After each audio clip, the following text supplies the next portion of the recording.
Retro Audio Theatre presents Doctor Strange, The Fate of Dreams, Episode 3. Tension escalates as Strange realizes the fate of the waking world hinges on his ability to master the dream realm and prevent its destructive forces from seeping into reality. We do hope you enjoy the program. Like and subscribe for more of the best in audio fiction. Also, don't forget to visit our online store at retrorealmonline.com for one-of-a-kind retro items and collectibles from this show and many others.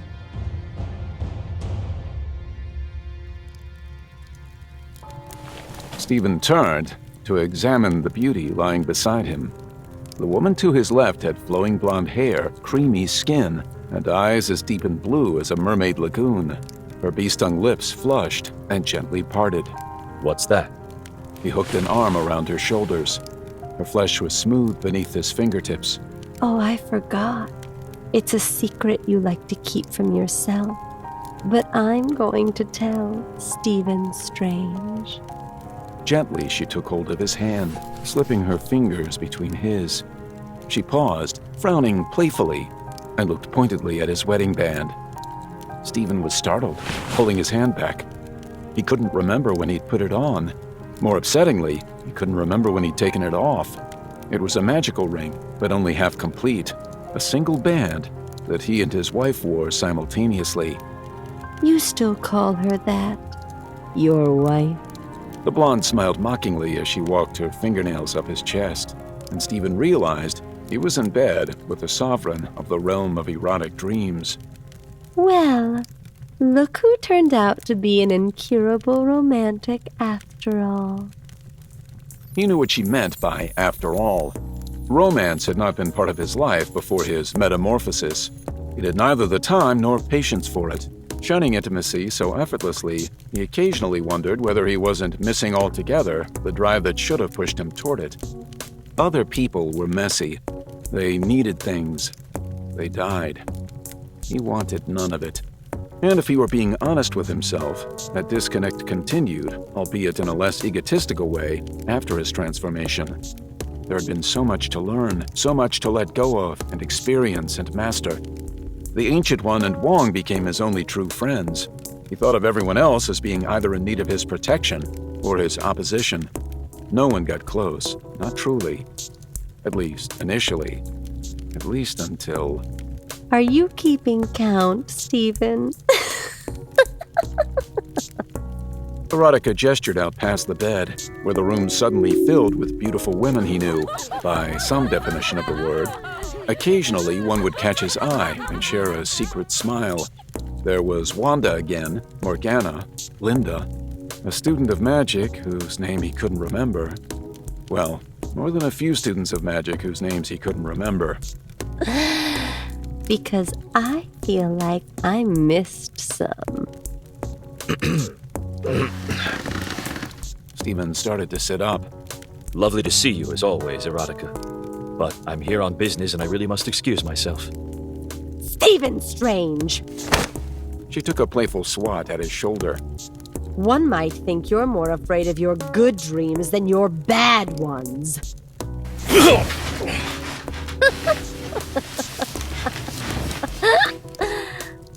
Before he could speak, she had straddled him and was gripping the headboard, wearing a predatory smile. You don't seem to want me to leave. He let one hand gently caress the small of her back. But I have work to do here. Oh, I know. More work than you realize, Stephen. She bent down toward him, her hair falling like a curtain around his face, her lips mere inches above his own. It'd be easier if you'd stop by more often, but I suppose Nightmare keeps you busy. Where is he, Erotica? We came through the portal together, and you know as well as I that it wouldn't do for me to lose him here. The Dream Sovereign's expression took on a sad, petulant quality. And why would you do that? Why would you bring him here?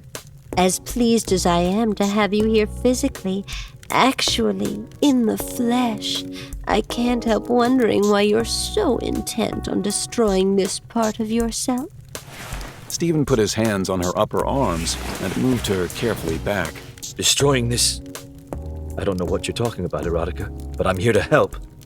Moonlight flooded the windows, illuminating the room with streams of silvery blue. Stephen began looking around for his clothes, spying them finally on a chaise across from the fireplace.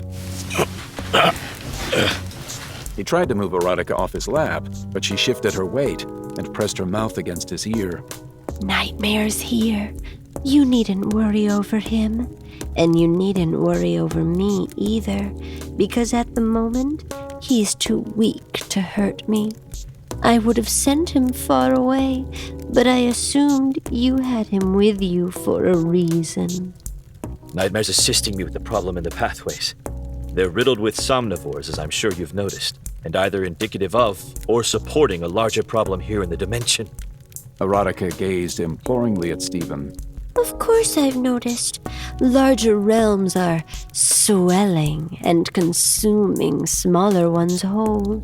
Every time that happens, the pathways separating them are also subsumed. And so it becomes cyclical. Weak or absent pathways lead to expanding realms. The expanding realms destroy more pathways. Without them, there are no boundaries, no divisions. Do you really want to see a merging of erotic dreams and nightmares? Just stay with me, Stephen. The realm will be safe as long as you're here. She leaned forward long enough to bite his lower lip, and then rocked back again. And I promise, I'll keep you very entertained. It's not Nightmare, though. It's happening to his realm, too. Finally forcing himself to admit that he'd recovered from the initial fog of delirium that always clouded his thinking in this realm, and knowing he would sink right back under it if he didn't leave the bed, Stephen teleported himself over to the fireplace, careful to arrive there fully dressed. I have to figure out who's behind it, and the answer's buried somewhere inside the psyche of a very confused girl. A girl? Erotica got out of the bed slowly, her skin gleaming in the moonlit dark. What possible use could you have for a girl when I'm here? She's lost and scared and potentially connected to the problem with the pathways. Stephen graced Erotica with a modest smile and a bow. I promise I'll visit again. But now I have to go. He didn't see her cross the room, but Erotica was standing in front of him suddenly, her hypnotic blue eyes flashing into his as she drew a heart with her finger across the front of his tunic. You're going to make me pull out the big guns, aren't you? The room dissolved suddenly, leaving Stephen momentarily unsure of his location. He looked up in an effort to orient himself, only to see the stars spinning overhead. When they stopped, he was sitting on the roof of the Sanctum Sanctorum in the dark of pre-dawn. Erotica sat beside him, her head on his shoulder, his cloak wrapped around her as they huddled together for warmth. He knew this memory. Don't. Don't what?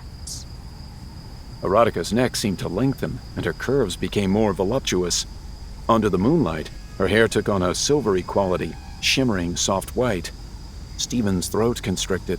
Before he could stop himself, his hand went up to brush her hair back. He was longing to see Clea's face with such intensity, but it somehow failed to surprise him when he did.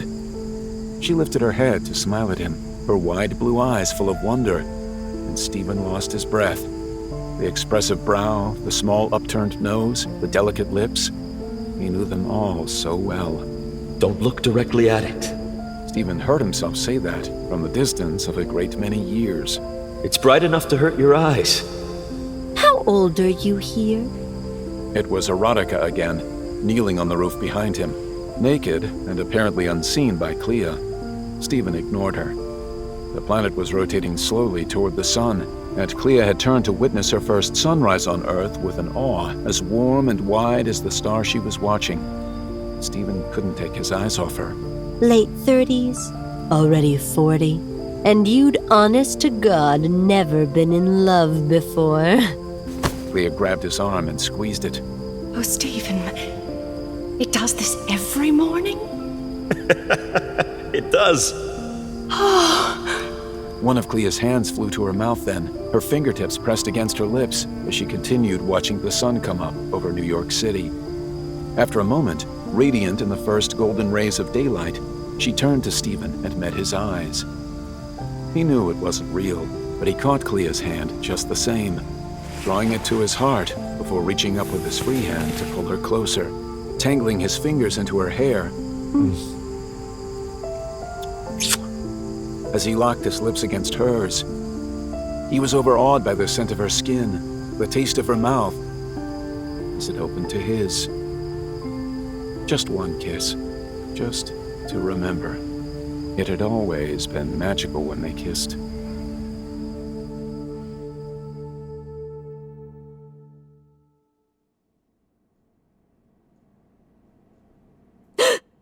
Sharanya opened her eyes and found herself lying barefoot on a comfortable bed in a clean hotel room.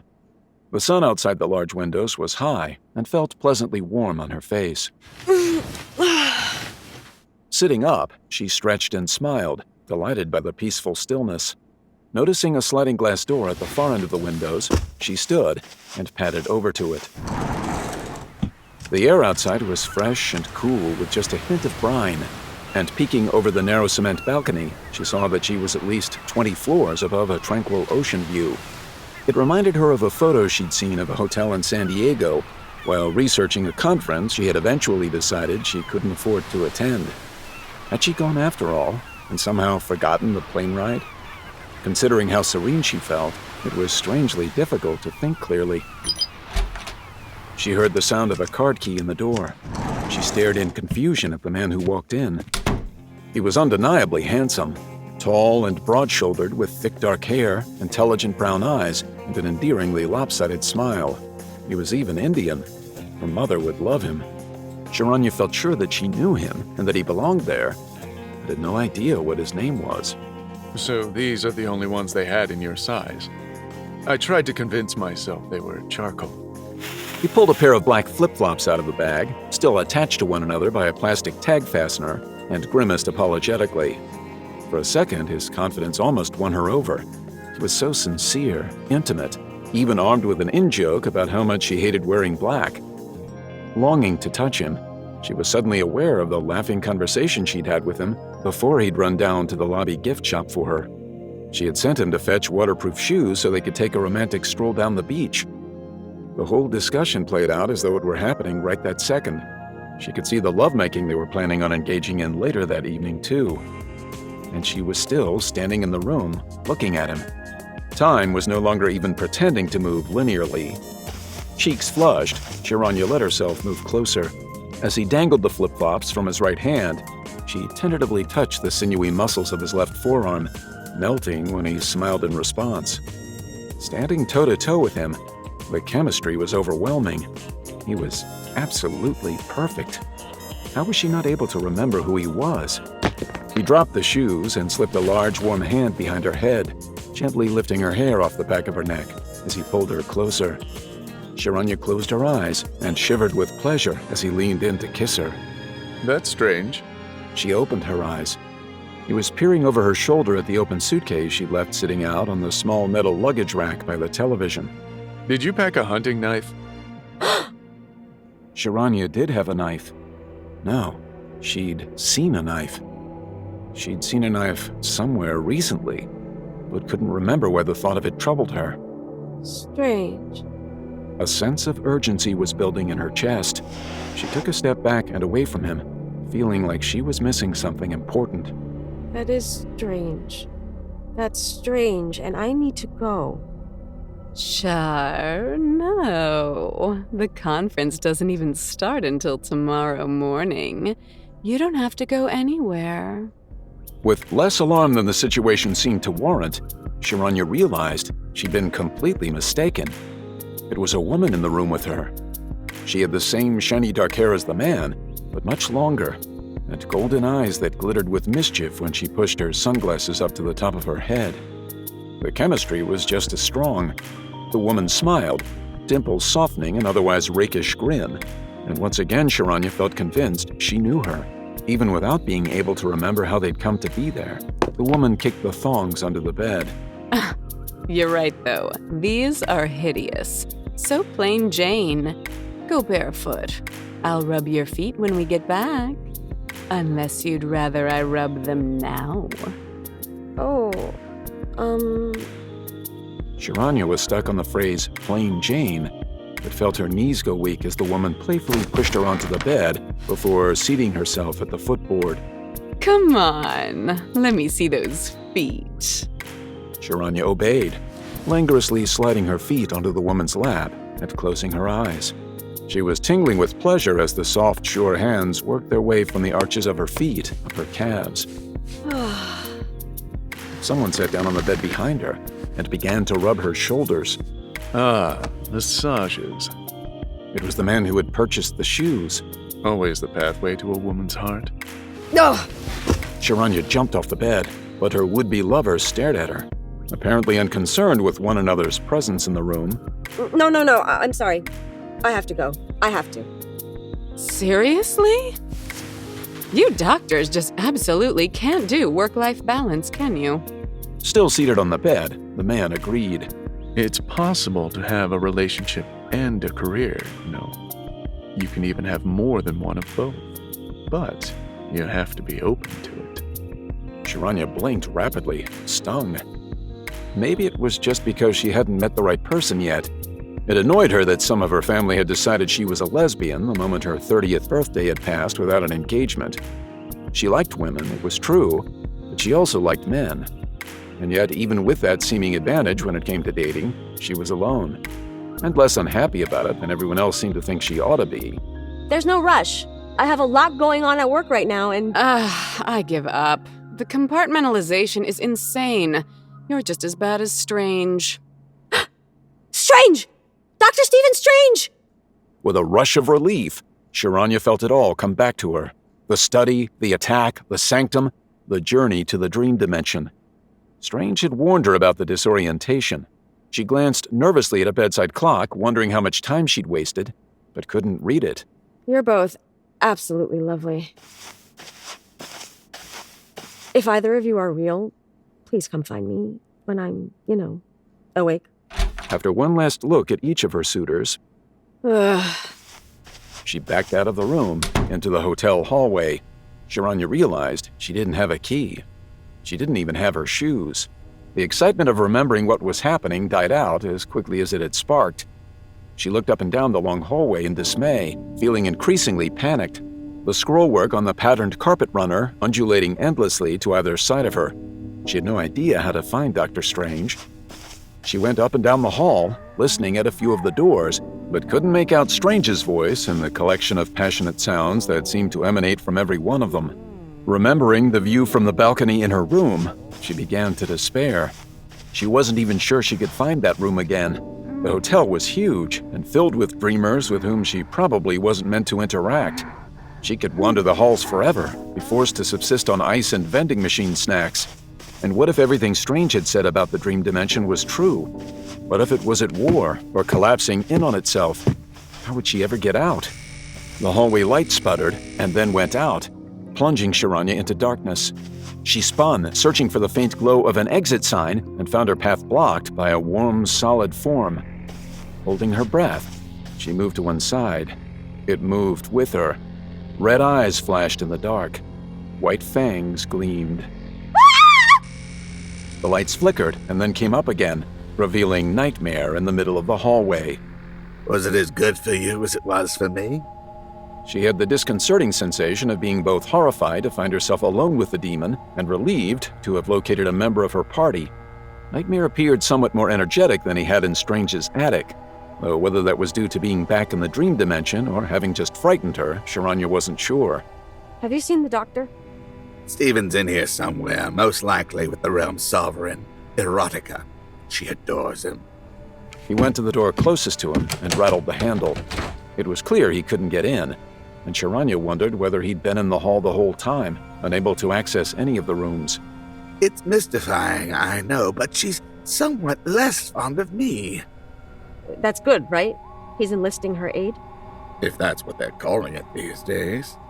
He looked up suddenly, narrowing his eyes at Sharanya, and she felt her stomach flip. He still terrified her. Though, come to think of it, it's probably the other way around. I'd imagine she's begging him for his protection right about now.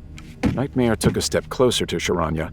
smiling down at her in his discomforting, unfriendly way.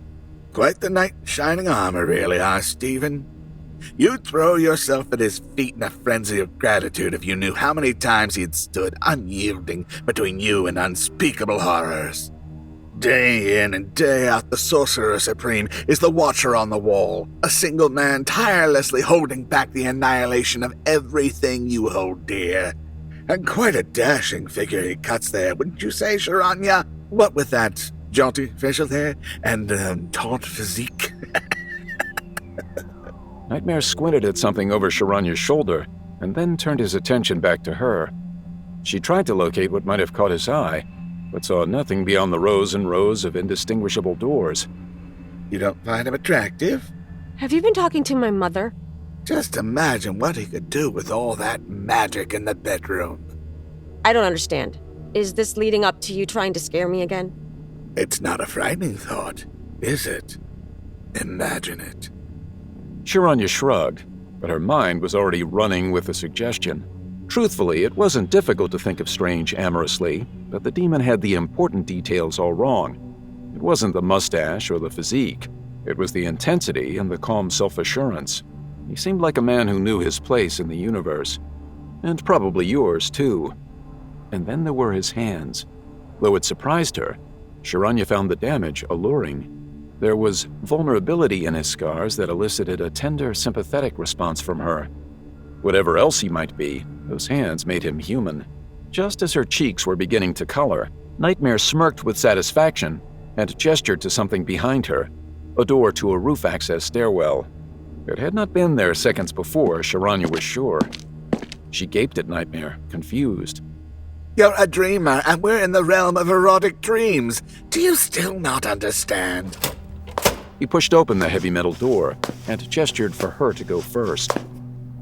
Sharanya stepped into the stairwell, the concrete floors and ascending metal stairway cold beneath her stockinged feet.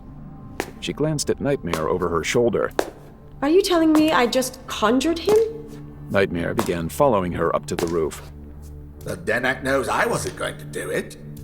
Watching her feet as she climbed the stairs, Sharanya tried visualizing a warm, comfortable pair of shoes. The dream dimension obliged her so readily that she smiled, wondering what she ought to conjure next as she pushed open the second heavy door that led out to the building's roof.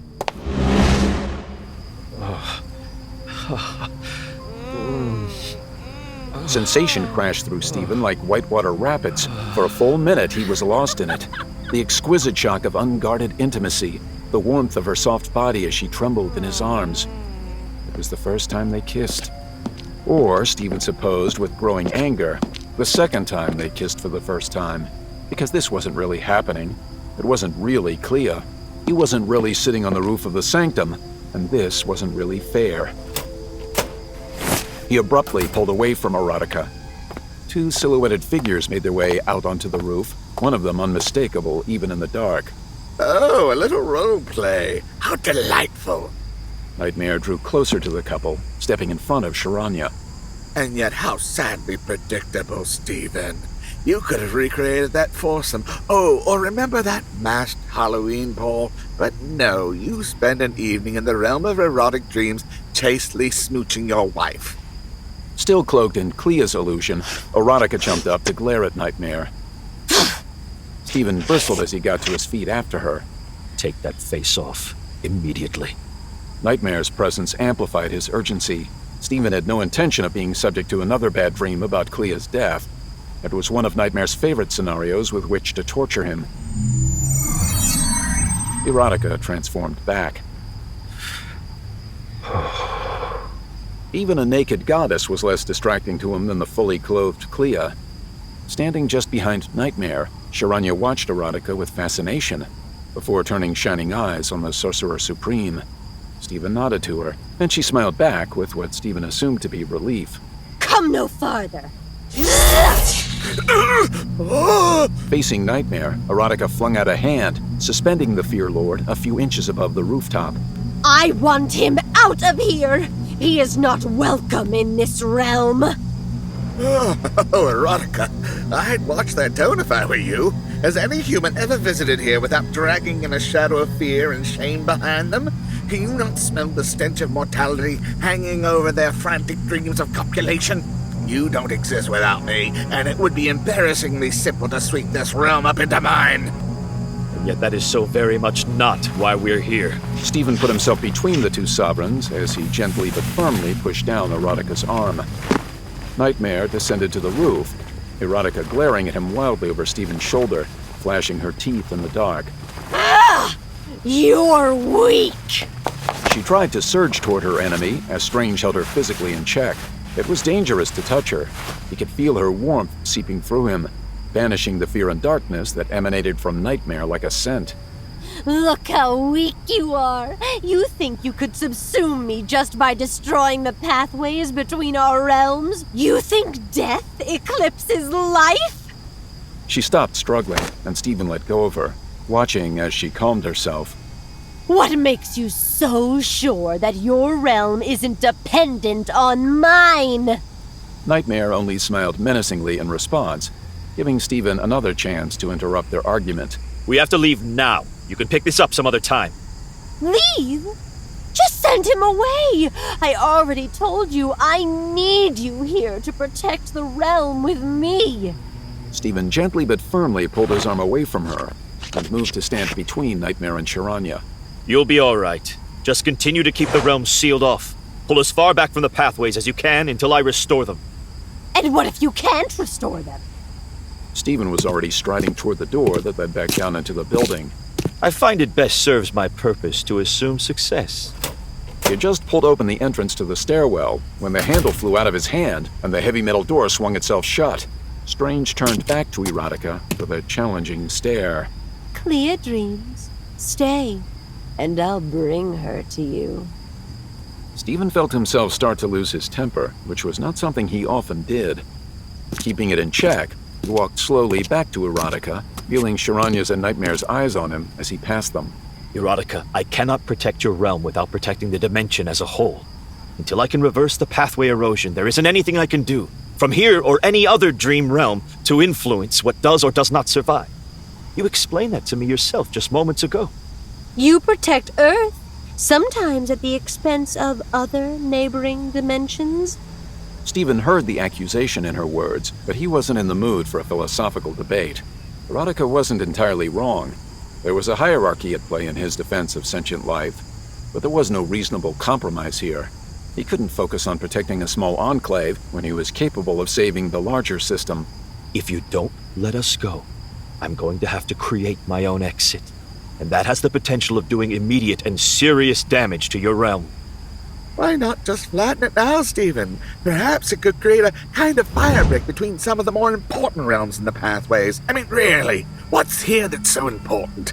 Gender integration tips disguised as mystery lovers? Nocturnal emissions? Perhaps you're right. Perhaps it is time you go. She thrust her hand palm out toward Nightmare. A blast of red force sent him sailing off the side of the building. Stephen didn't hesitate. Snatching Sharanya up as he passed her, he ran for the ledge and dove after Nightmare. Sharanya clutched Stephen's waist so hard it was a struggle to breathe. They were so high up that all Stephen could see was Nightmare plummeting several feet ahead of them toward a cloud bank that obscured the ground.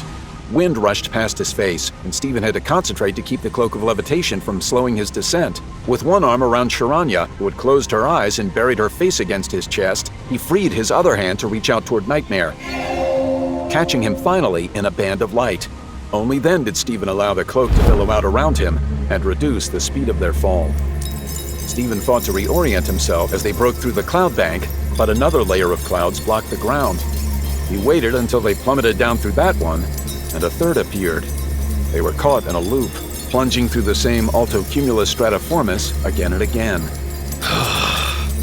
Stephen released his hold on Nightmare, needing one hand free again to channel energy through a Karana mudra. Releasing a strong blast of arcane force into the cloud bank, Stephen punched through the barrier. He caught Nightmare again as they dropped out of the realm of erotic dreams. There was a flash of darkness, an obliteration of light so profound it made Stephen fear he'd passed out, and then an unpleasant pressure against his abdomen, as if his ribs were being compressed. He felt that he was falling too quickly again, but then the cloak caught him. He descended gently down onto a valley of yellow sand, releasing Sharanya and Nightmare the second his boots touched ground. Glancing up, he had to shield his eyes from the flat glare of a low sun. They were in a desert, with nothing but sand and scrub for miles, the sky above them a dull, dirty white. Never a dull moment, Stephen. That much I'll give you. Where are we? Sharanya was looking around at the expanse of dry, eroded dirt, punctuated by small bursts of scrub brush. The air smelled dusty and hot, with faint traces of a distant wildfire. This is what's left of the pathways. It's worse than I anticipated. The whole membrane has been burned away. He saw Sharanya's eyes widen with interest as he pulled out Jane's knife. Wait, how did you get that? I just saw it. It was in my suitcase. Your suitcase? Stephen raised an eyebrow, but kept his gaze fixed on the object in his hand. A stream of soft, glimmering purple light emanated from the knife's tip and trailed westward. It appeared the psychometry spell he'd prepared in the sanctum was working.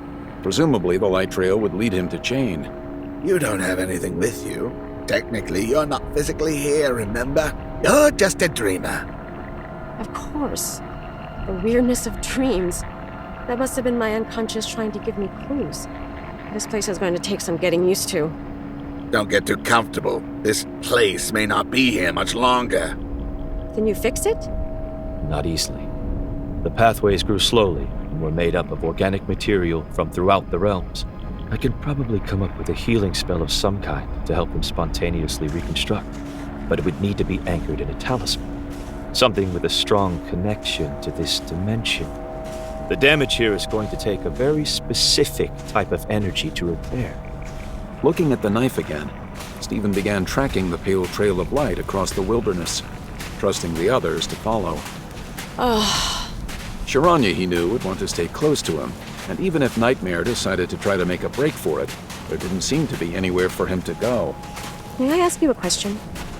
Sharanya was eyeing Stephen's cloak, but looked up and met his eyes when he nodded. I noticed when you recite your spells that they tend to rhyme. Is that necessary, or...? Or just something we do for show? Exactly.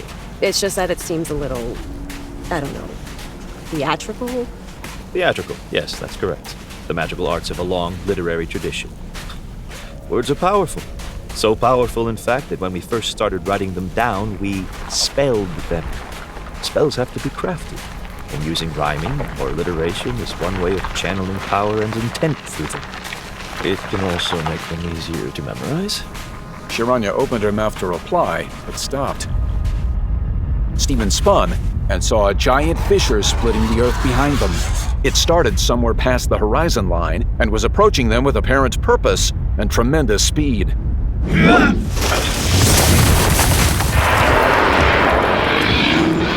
Stephen barely had time to throw himself in front of Sharanya before a giant worm-like creature erupted out of the ground directly in front of them, spreading a pair of jagged brown mandibles to expose the triple jaw and circular teeth of a leech. A baleful green light emitted from its horrific maw. The monster was easily 50 feet tall, with the circumference of a stave silo. Hurriedly stashing Jane's hunting knife into the recesses of his cloak, Stephen channeled the energy of a binding spell through his hands. As he cast it in the direction of the creature's cavernous maw, the spell wove into a giant muzzle, shielding his party against the beast's teeth. One of yours? The colossal worm smashed its own head into the ground in a furious attempt to free its jaws. Sharanya was effectively paralyzed, standing still in the sand in open-mouthed terror. Yes, but... Glancing at Nightmare, Stephen did a double-take. The demon had his back to the worm and was staring in entirely the opposite direction. Turning to follow his sightline, Stephen saw another monster bearing down on them. As large as a jet plane, it was shaped something like a boar, with huge, sharp tusks and a head covered in hundreds of dark green, glowing eyes. Instead of legs, it galloped toward them on 12 thick tentacles, snorting smoke and slavering as it came. The muzzled worm, meanwhile, now reared threateningly over the oblivious Nightmare. Gritting his teeth, Stephen reeled toward the massive boar and fell to one knee in the sand, hands extended in front of him in the Karana Mudra. As the boar beast ran at him, Strange levitated it into the air and flung it over his head, hurling it at the annelid a split second before the enormous worm could pound Nightmare into the ground. Slammed by the flying boar, the annelid fell backwards against the crack it had riven in the ground. Strange simultaneously spun around and ascended above both immense creatures, making a clawing gesture with his hands. In response, the earth ripped farther apart beneath them, levitating 20 feet or so above the terrain. Strange shot them both with a blast of fire-colored force, knocking them into the trench he'd created. By the hoary host of Hogarth and the moons of Manapur, now shall these beasts of Nightmare be absent evermore! The ground closed over the monsters as Strange descended. When his boots touched down, the soft sand had transformed into dry, hard-packed earth. It had taken on a sickly gray hue. The sorcerer wiped a small trickle of blood from his nose. Looking up, he found Nightmare watching him attentively. My, but aren't we flamboyant today? Why can't you control your own creatures? Obviously, they've been turned against me. I did try to warn you about that, Stephen. By someone else, you mean? By one of my minions, I assume. Stephen studied his ancient adversary's face. Nightmare appeared, genuinely shaken by the attack. Walking over to Sharanya, Stephen placed a scarred hand lightly on the neuroscientist's shoulder. It's over. You can look now. Sharanya's eyes fluttered open, and she blinked back tears. I'm sorry. I'm not proving to be much help. Stephen pulled the hunting knife out. Don't be concerned. Those weren't your average dream figments. He began walking again, following the purple light trailing from the tip of the hunting knife. Sharanya shadowed him. Do people really dream these creatures? I suppose I've been luckier in my sleep than I realized. Have you? Nightmare had caught up to Sharanya and leaned in toward her ear as he walked beside her. Don't tell me you've forgotten your very own personal Rakshasi. That crazy matted hair and those burning red eyes that scared you so. Her ghastly fanged mouth and the long, poisonous clawing fingernails she'd brandish at you. Didn't she track the scent of your flesh through the night, able to find you, it seemed, in any dream? Didn't she lurk behind every corner, thirsting insatiably for your blood, which you knew she'd drink straight from your hollowed-out skull? Don't you remember how scared you were, Sharanya? That leaden feeling in the pit of your stomach when you realized there was nothing you could do to escape her. All right. Strange didn't look up from the spelled hunting knife, still following its glow. That's enough. Forgive me, I was merely trying to draw a parallel. Those creatures you just stopped are normally in the care of Intimidare, one of my more powerful minions, and perhaps not incidentally, one of the first to try to take over my realm. Stephen caught sight of a faint gleam in the distance. The trail from Jane's knife led straight to it. Without slowing his pace, Stephen touched the eye of Agamotto, releasing a beam of powerful mystic light and opening his third eye. Realm of prophetic dreams dead ahead. Jane's in there. Nightmare squinted into the distance, careful to remain behind Strange and the light emanating from his amulet. It hasn't been closed off. Stephen continued toward it, unsure of how long they'd be walking before they breached the realm's borders. It doesn't appear to have been, no. The Sovereign may have pulled back to his palace, though. Or maybe he doesn't need to defend his land. Maybe he's the one behind all this. He's the Sovereign of Prophecy, right? Maybe it's just that he already knows what's going to happen. Stephen exchanged a tense look with Nightmare, confident that they were both thinking the same thing. If what Sharanya said was true, and it sounded probable, what had the prophetic sovereign seen? Was he waiting, undefended, for inescapable defeat? Or did he know that he alone had nothing to fear from the events unfolding in the dream dimension? Stephen was still pondering the question when his next step led him into a cool, still darkness. He was entering the realm of prophetic dreams.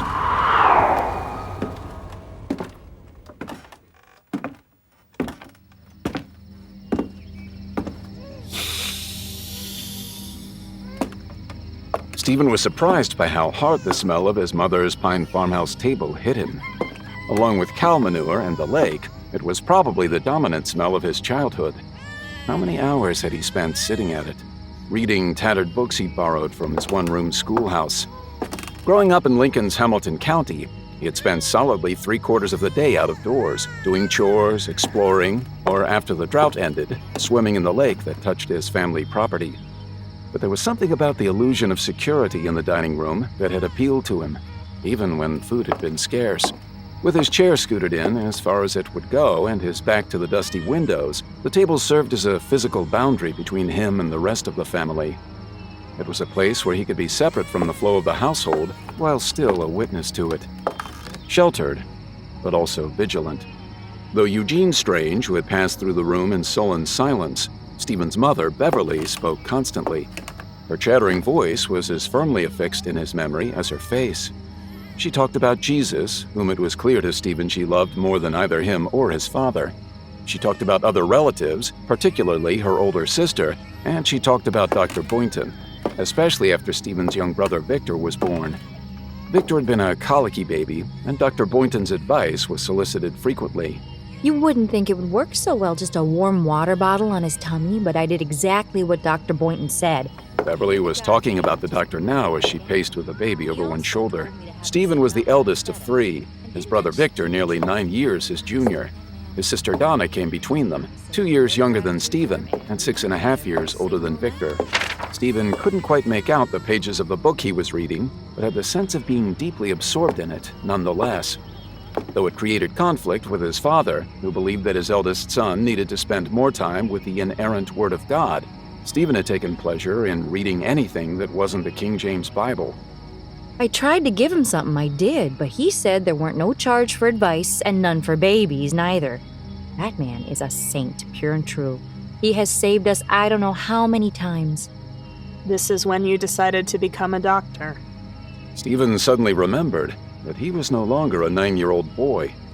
He was amazed by how easily he'd been transported back to that time and place, almost as if someone had worked an intricate spell on him. But of course, it was only a dream. As if to underscore that point, Jane Bailey was suddenly sitting next to him at the table. Her hair was disheveled and there were deep circles under her eyes, but she appeared essentially unharmed. Jane, I've been looking for you. I know. You're close now. Close? Aren't you right here? Right. Like I'm in your father's farmhouse in Nebraska, as if. Where are you then? Stephen remembered the hunting knife and pulled it out. I'm with Prodivinus. He's trying to help me. I wanted to show you something, though. She pointed to Stephen's left. Turning, he saw a young woman seated at the end of the table, intently watching his mother, Beverly. Jessica Clifton. Her folks raised chickens. We got eggs from them when we could. Jane nodded, but seemed to be waiting for him to say something else. Stephen shrugged, placing the knife carefully on the table between them, before flicking it to make it spin. My mom liked her. She visited often. Jane turned to watch Beverly pace as she bounced the baby. And this is the summer before Jessica struck out for the West Coast. She wanted to be a veterinarian, but wasn't sure she could handle all the school it would take. Your mom thought she could. Jane stared at Stephen for a moment, and then looked back at Jessica Clifton. And you barely even realized she was here. Stephen's attention was on the knife, which continued to rotate like a game spinner. It didn't appear to be slowing down. Jane placed a hand on his arm. You don't get it. This is your whole life, right here. Or the first half, anyway. You heard your mom praising a doctor and decided she would be proud of you. Talk about you that way, if you became one too. You wanted to be like Dr. Boynton, or like Jesus with his healing superpowers. You were convinced that's what she was trying to tell you. But look. Jane turned her attention back to Jessica Clifton's somber face. She wasn't even talking to you. Great theory, but you're wrong. This isn't when I decided to become a doctor. It was when my sister got hurt and let me help her. Easily 3 years after this. That's when the idea made it up to your conscious brain. This is where it was born. Jane scratched her nose. Weird, right? That so much of your life was shaped by an overheard conversation you weren't even a part of. Point taken. Being a surgeon turned out to be wrong for me on several levels, but that's all in the past. How is any of this prophetic? There are many different kinds of prophecy dreams. This one's a warning. What?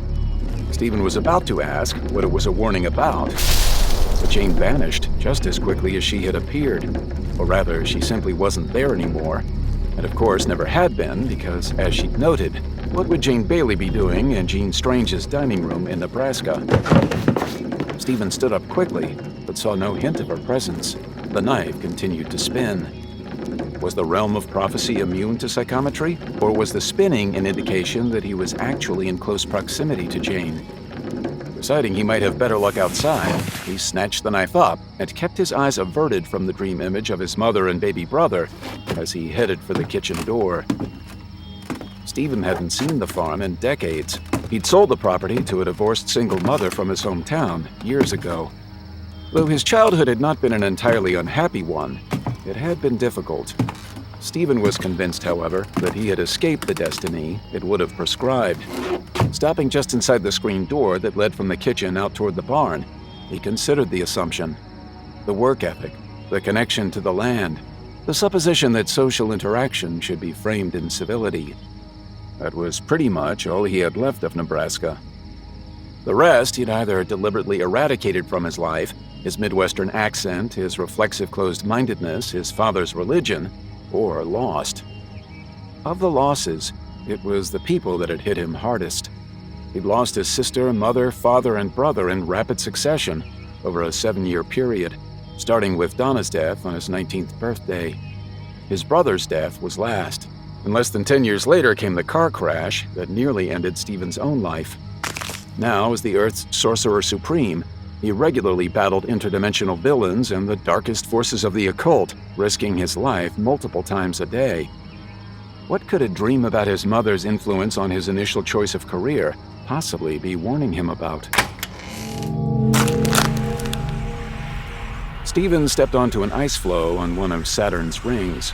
Behind him stood a blind man in a white hooded tunic and sandals, holding a gnarled wooden walking stick.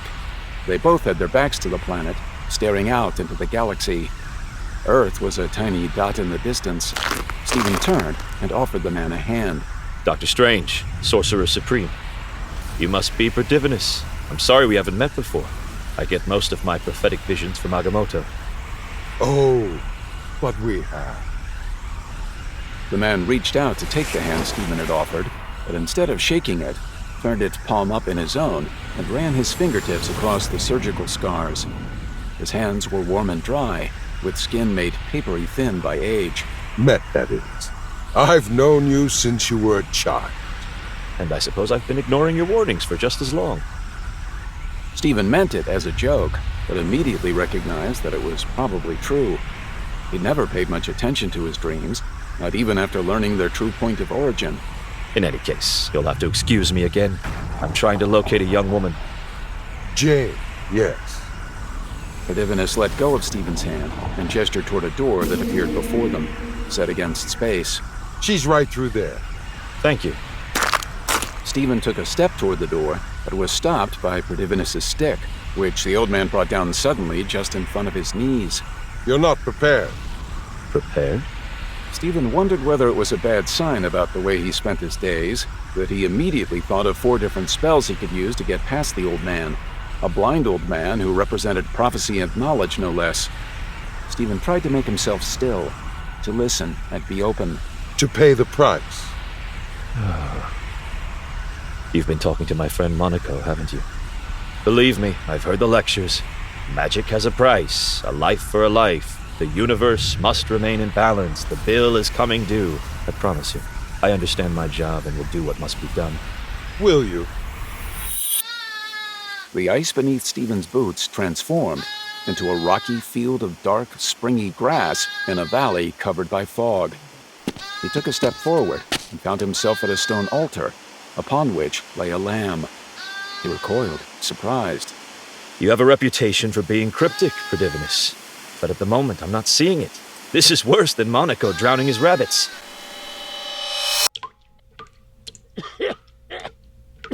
What's that?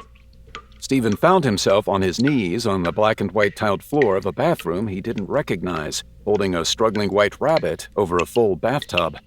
The room was dim, but there was enough light coming in from the hallway to see by. Monaco, Prince of Magic, was in the next room. A fellow magic user, Monaco was obsessed with the cost of the arcane, insisting that every spell had its price. He paid his bill, as he put it, by drowning a rabbit every time he saved a life. Best just to get it over with quick, Stephen. Otherwise, you and the rabbit psych each other out. The water had a strange saline scent to it. Stephen thought about fudging it. He could cast an illusion, make Perdimonus think he'd done what he was asking, and then get on with the business of saving Jane in the dream dimension, and by extension, reality. As if reading his thoughts, Monaco appeared in the bathroom door behind him. Monaco was a thin old man with hair and eyes nearly as black as the top hat he never seemed to take off. One of his eyes was obscured under a makeshift eye patch, but it did nothing to lessen the sensation of the man's gaze boring into Stephen's back. If you're ready to cheat on a dream, Rabbit, God help us all. But by all means, take your time, Sorcerer Supreme. It's just the fate of mankind hanging in the balance. Day at the races for you. The rabbit kicked and twisted, and Stephen's impaired hands weren't strong enough to hold it. It slipped from his grasp, plummeting into the bathwater. Stephen plunged his hands into the water, but couldn't find it. He jumped to his feet to get a better view, and saw that the tub had turned into some kind of scrying pool. Don't just look. You have to really get in there if you want to understand. Stephen felt a deft shove at the small of his back and was suddenly tumbling head first into the tub. Though it became immediately apparent he was no longer in a bathtub, Stephen was having trouble orienting himself, unsure of which way was up. He was about to do his best to articulate an underwater breathing spell while already underwater when he saw two shafts of light penetrate the darkness. Swimming toward them, he realized he was moving through someone's consciousness. The twin shafts of light, their open eyes. Trapped behind them, Stephen was a mere observer to another man's actions. Howard Kolswolski of Queens, age 47, was feeling confident. Otto was out sick for the fourth day in a row, and someone had to operate the crane. So Howard had convinced, charmed really, the overawed shift manager into letting him take charge of moving one load of I-beams to the secondary roof supply. Talking to the manager had felt just as it had in the dream. He was assertive and eloquent, spinning a tale that probably would have worked even if the manager hadn't looked like he was half asleep. And it wasn't as if the poor guy could prove that what Howard said was false in any way. After all, Otto and Howard ate lunch together all the time. It was completely plausible that Otto might have taken the time to show Howard how to operate the crane on one of those occasions. Technically, of course, anyone behind the controls had to be certified, but rules were for people who couldn't think outside the box, right? It was a risk that Howard was willing to take. Stepping in, getting the job done, saving the day, this was his big chance to show them all what he was really made of. This was his destiny. Now, sitting in the crane for the first time, Howard was struggling to perform the task he had described as being as easy as plucking a fuzzy toy bear out of an arcade claw game on the boardwalk. Getting a grip on the load had been pretty simple. God knows he'd watched Otto do that part enough times. But as he had rotated the crane into position, he must have moved the controls too quickly, causing the load of I-beams to sway and spin. His attempts to right the error became increasingly clumsy, causing the load to swing wide, out over the crevice between buildings, where it dangled above the busy street below. Everything slowed as Howard saw the first I-beam start to slip out of the pallet and slide toward the gridlocked cars stuck in early morning traffic. Trying not to panic, he reached for the rotation brake, confident that he could cause enough of a jolt to swing the load in the opposite direction, scooping the loose I-beam back onto the pallet. Pulling the hand crank hard, he was horrified to see the crane's hook block disconnecting from the load cable. He stared at his hand on the cable release in horror and watched as the entire pallet of I-beams dropped and plummeted earthward. Trapped, tiny and insignificant behind Howard's eyes, Stephen tried to wrestle his focus toward the falling load, but Howard's vision seemed to be failing. Or perhaps it was Stephen's vision that was becoming obscured. He blinked and squinted in vain as the image dissolved into a whirlpool of light, and the next thing Stephen knew, He was swimming up into another consciousness. Raymond Foster of Reno, age 22, lined up the sights of his Glock 19 to target one of the nervous patrons of the Nevada Regional Bank, while his older brother Garvin addressed the assembled. Fill the bag up now! I ain't playing! Paco stoically watched the doors for approaching cops, a pair of Berettas in hand. All three had pantyhose pulled over their heads to mask their appearances. Raymond was nervous and tired, mostly tired. The idea of a broad daylight bank robbery still seemed risky to him. He'd said as much to his brother, but Garvin had exuded confidence, claiming that the fact that no one expected a robbery in the middle of the day was precisely what made the plan so perfect. Security's lax. People just want to get in and out of there fast as they can. But the cameras ain't even recording. This is destiny, man. Destiny! He said it had all come to him in a dream. Raymond wanted to believe him, but personally he thought dreams were maybe less reliable than getting an idea from a TV show or the internet or something. Plus, they weren't proper bank robbers, had never taken on anything bigger than a convenience store. Seemed like there ought to be something in between those two things, though he couldn't quite think what it might be. He hadn't had the resolve to resist Garvin anyway, probably because he hadn't had a solid night of shut-eye in a week. He slept, but it was a fitful, hollow experience, devoid of dreams, and he awoke feeling more tired than he'd been when he collapsed in bed the evening before. That was probably why he hadn't seen the old security guard taking position across from Garvin, service pistol drawn. Hands where I can see him, boy! Raymond's brother spun with his weapon drawn and leveled it at the guard. Be smart, old man! Drop the gun! Raymond was moving his own weapon to cover his brother when out of the corner of his eye he saw one of the bank patrons jump up from the floor and draw a gun from the holster at her belt. The bullet tore into Garvin with enough force to slam him back against the counter. The security guard, probably acting on instinct, spun and fired his weapon in the direction of the shot, hitting the woman as the man standing next to her drew his own sidearm from an ankle holster. Raymond shook off his shock just in time to dive toward a desk for cover as the man fired. Garvin! Paco's guns returned fire. Watching from behind Raymond's eyes, Strange tried to fire off an immobility spell, but only managed to freeze the water still surrounding him.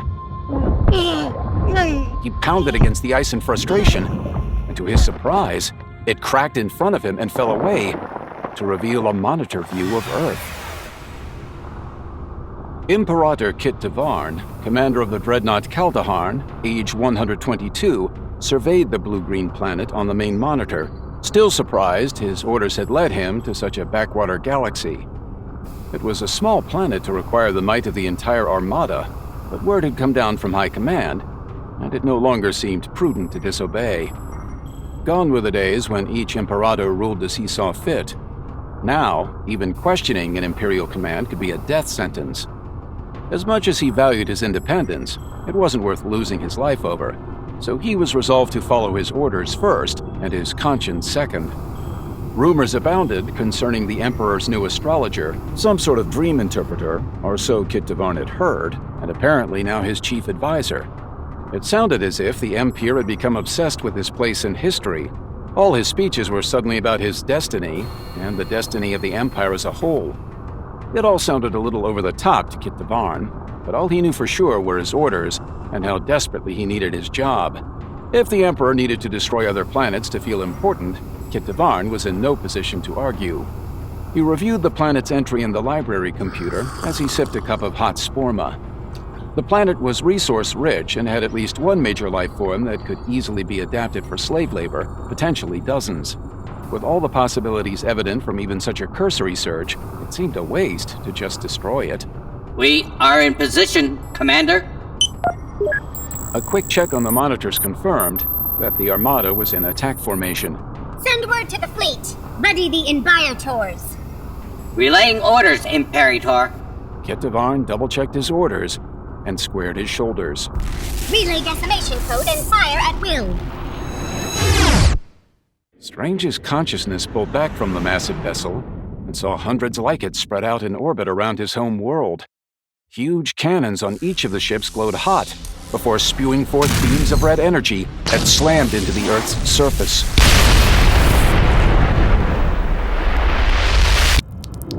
Stephen struggled to act, trying to think of a spell formidable enough to reverse the destruction unfolding in front of him. He closed his eyes to concentrate and felt as much as saw a shift of light across his eyelids. In the space of a heartbeat, he understood that he was on his knees in front of Monaco's bathtub again, the old man having grabbed him by the back of his head to yank him out of the water. That's tomorrow, Steve. Tomorrow. Prophecy, remember? Want to see some more? I don't understand. Stephen reeled around to face the crazy old magician. Are they just suffering from lack of sleep? Is there some kind of nightmare theme running through this? Pride? Hubris?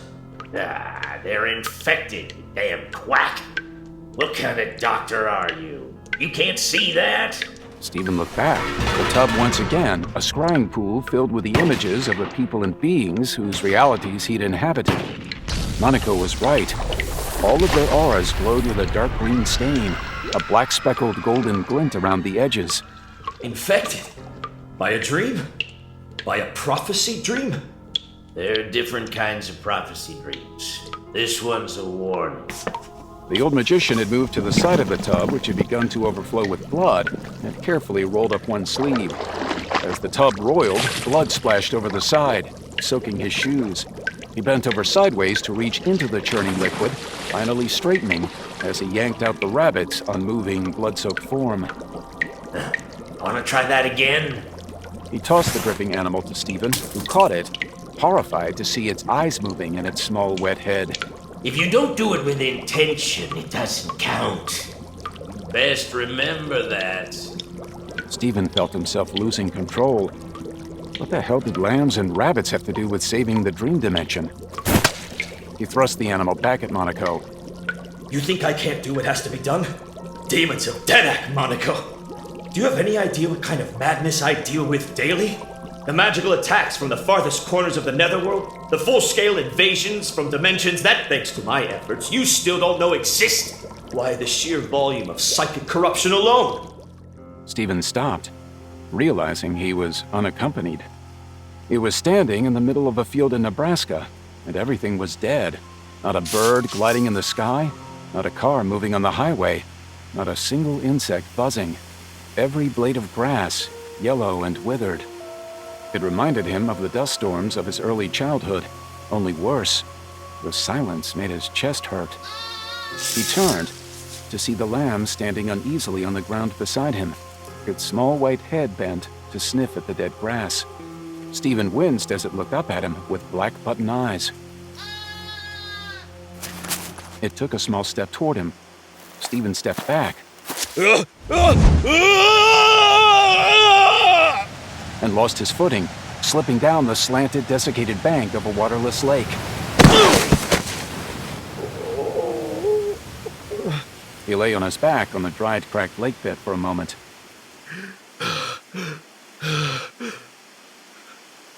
He stared up at the sky. He was about to get up when water poured out boundlessly from some unknown source, pinning him flat against the mud as it rushed to fill the lake around him. He then clenched his jaw, supposing he should be thankful that it wasn't blood.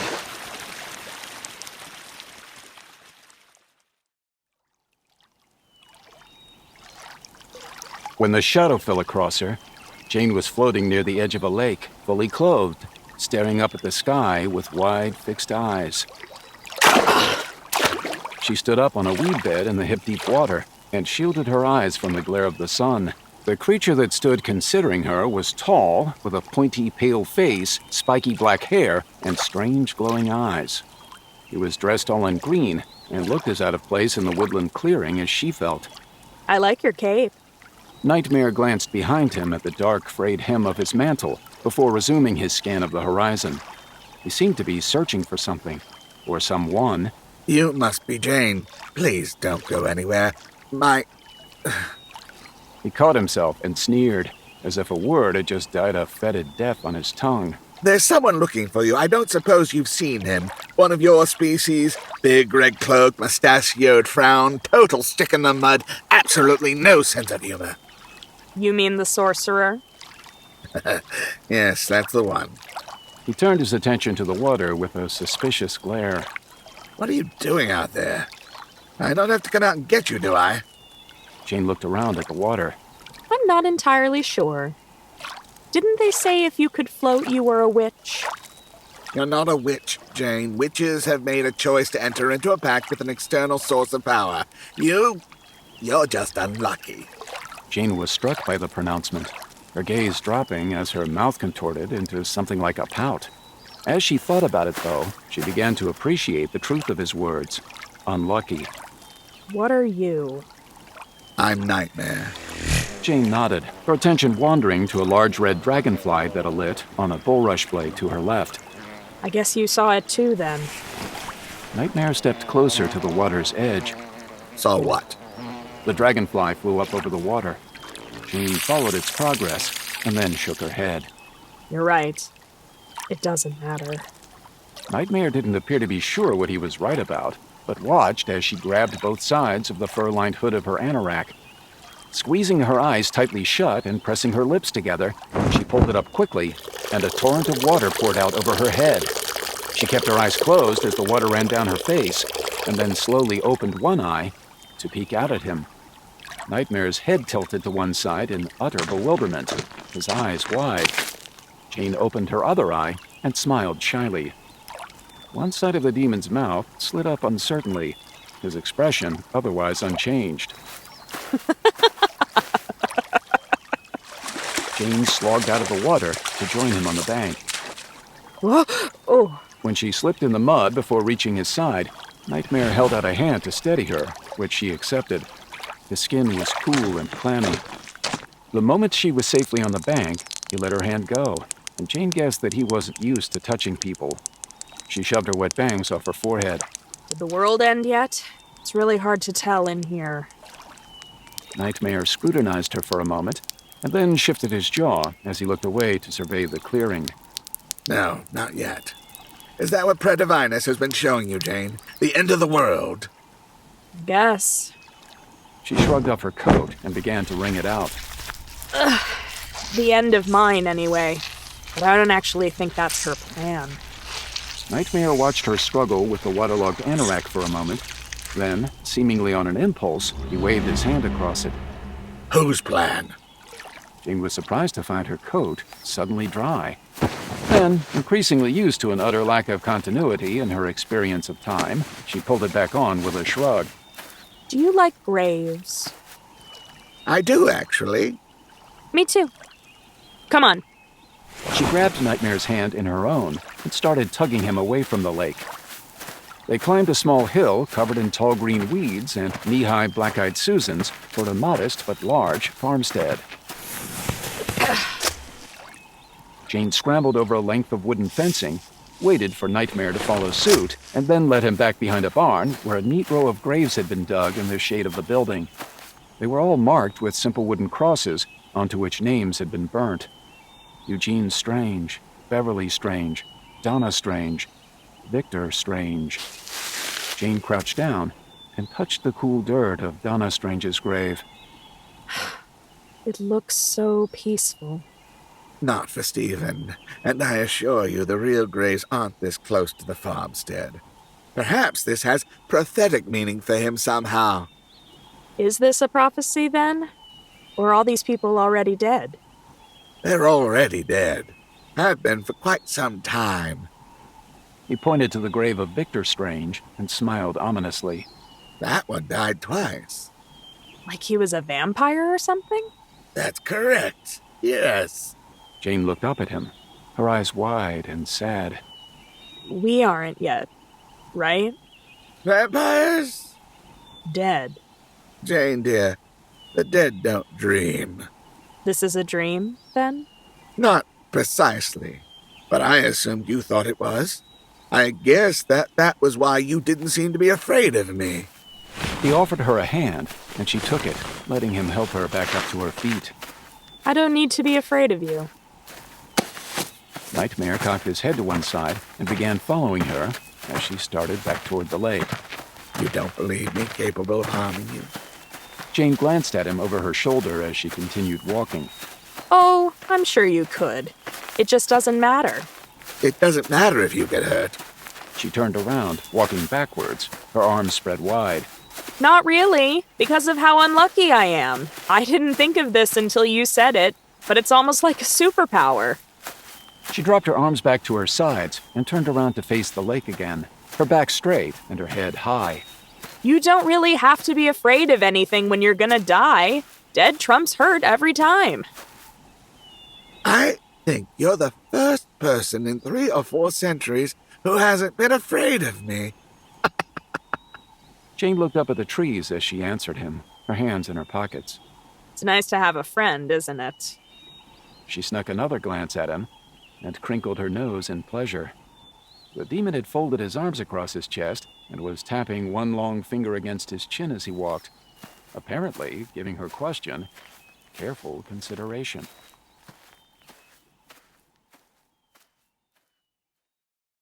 Doctor Strange, The Fate of Dreams, will continue on the next CD. Thanks for listening. Be sure to dive into the ultimate destination for comic book enthusiasts and collectors alike at RetroRealmOnline.com. We offer an extensive range of collectibles featuring all your favorite heroes and villains from DC, Marvel, and Dark Horse Comics. We have something for everyone at RetroRealmOnline.com.